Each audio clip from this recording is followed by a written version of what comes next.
Beef കറി വെക്കുന്നതിൻ്റെ recipe പറയാം. ആദ്യം cooker വെച്ച് വെളിച്ചെണ്ണ ഒഴിക്കുക. അടുപ്പ് കത്തിച്ച് കുക്കർ വെച്ച് വെളിച്ചെണ്ണ ഒഴിച്ചതിന് ശേഷം ആദ്യം കുറച്ച് പെരിഞ്ചീരകം ഇടുക ആ കുക്കറിലോട്ട്. അതിനുശേഷം പച്ചമുളക്, ഇഞ്ചി, നല്ല ചതച്ച് വെച്ചിരുന്ന ഇഞ്ചി, വെളുത്തുള്ളി പേസ്റ്റാക്കിയത്. ഇത്തിരി പേസ്റ്റാക്കണ്ട, നല്ലതുപോലെ തട്ടിയതാണ്. നല്ലതുപോലെ വഴറ്റുക. വഴറ്റും നല്ല പച്ചച്ചുവയൊക്കെ ഒന്ന് മാറണേ. നല്ല പച്ചച്ചുവ മാറുന്നതും വരെ ഒന്ന് വഴറ്റിയിട്ട് ഒരു സവാള അരിഞ്ഞത് വെച്ചിടുക. സവാള അരിഞ്ഞിട്ട് നല്ല ഉപ്പും കൂടി ഇട്ടിട്ട് നല്ല വഴറ്റുക. നല്ല സവാളയും കൂടി ഇട്ടിട്ട് നല്ല വഴറ്റുക കുക്കറിലിട്ട്. ഞാൻ ഇങ്ങനെ കുക്കറിലിട്ട് ബീഫ് കറി വെക്കും. അതാകുമ്പോൾ എളുപ്പമാവുകയും ചെയ്യും, നമുക്ക് എളുപ്പം വെന്തും കിട്ടും. എളുപ്പമുള്ള കറി വഴണ്ട് നല്ലൊരു മെറൂൺ കളറാവണം. അതുവരെ നല്ലതുപോലെ വഴറ്റി അതിന് ശേഷമേ നമ്മൾ പൊടികളെല്ലാം ഇട്ടതിന് ശേഷം തക്കാളി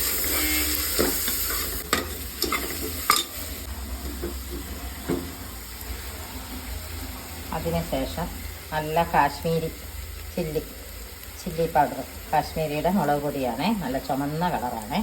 ആ കാശ്മീരി ചില്ലി പൗഡർ 2 സ്പൂൺ ഇടുക. നല്ലതുപോലെ വഴറ്റുക. അറുനടം വരെ നല്ലതുപോലെ വഴറ്റിയതിന് ശേഷം 2 സ്പൂൺ മല്ലിപ്പൊടിയും കൂടി ഇട്ട് അതും നല്ലതുപോലെ പച്ചമണം മാറുന്നിടം വരെ വഴറ്റണം. കുരുമുളക് പൊടി, ബീഫ് ആയതുകൊണ്ട് കുറച്ച് കുരുമുളക് പൊടിയും കൂടി ഇട്ട് നല്ലതുപോലെ വഴറ്റും. അതിനുശേഷം തക്കാളിപ്പഴം ഇടും. തക്കാളിപ്പഴം ഇട്ട് നമ്മൾ സിമ്മിലിടണം. തക്കാളിപ്പഴം കൂടി ഇട്ട് നല്ലതാണ് വഴറ്റിയെടുക്കും. ശേഷം ഇറച്ചിയും കൂടി ഇട്ട് നല്ലതുപോലെ വഴറ്റുക. ഇതുപോലെ വഴറ്റുക. ബീഫും കൂടി ഇട്ടിട്ട് നല്ല വഴറ്റുക.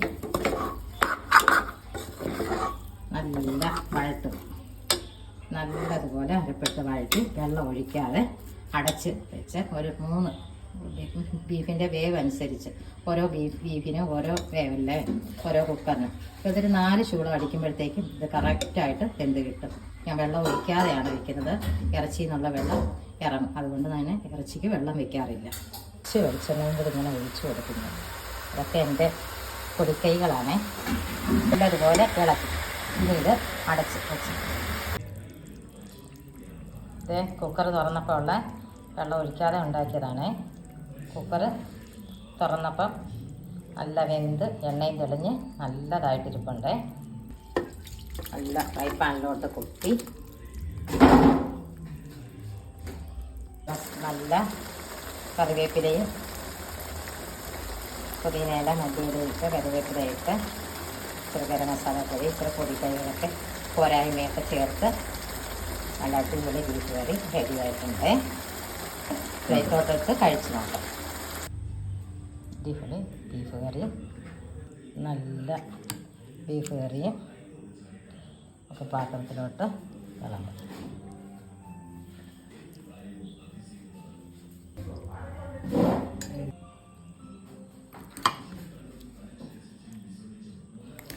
നല്ല ബീഫ് കറി, ഇടിയപ്പവും ബീഫ് കറി ഇന്നത്തെ നമ്മുടെ ഡിന്നർ. കഴിച്ച് നോക്കാം. ഓക്കെ.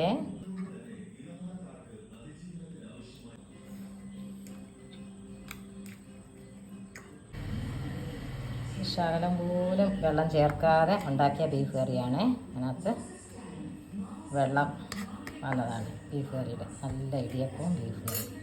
കഴിച്ച് നോക്കാം എങ്ങനെയുണ്ട്.